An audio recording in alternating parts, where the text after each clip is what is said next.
Je ne sais pas si c'est ce que vous vouliez évoquer de manière subtile à la question d'Églantine Émeillé. Il y a dû avoir un moment douloureux pour votre famille. C'est l'affaire Bétharam, durant votre passage à Matignon. Quelle trace ça a laissé chez vous et chez votre famille? Bon, en deux phrases, c'était une terrible injustice.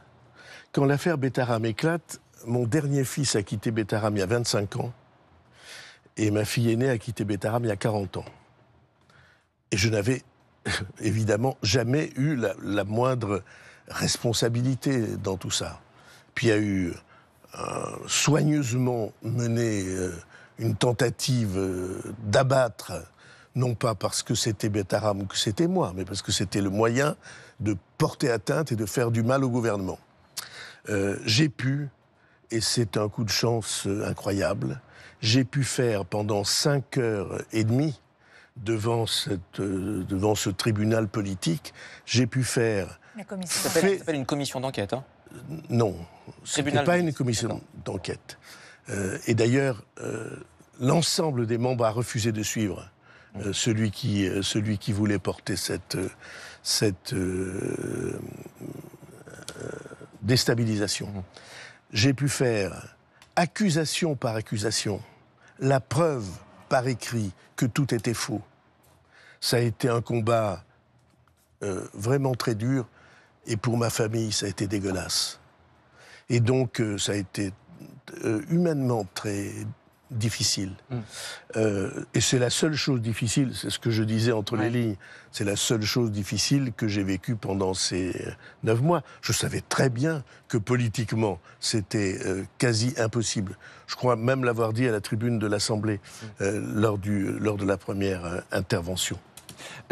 Et bien évidemment, j'imagine que vous partagez mes propos, mais on a une pensée pour toutes les victimes de Bétharam. On fait le bilan. On n'a pas seulement une pensée. Nous avons lancé, nous avons mis sur les rails une organisation qui va permettre, avec la ministre de l'Éducation nationale, qui va permettre que les victimes puissent s'exprimer. Parce que le problème, dans cette affaire, c'est très simple. Si je n'avais pas été là, on n'aurait pas parlé.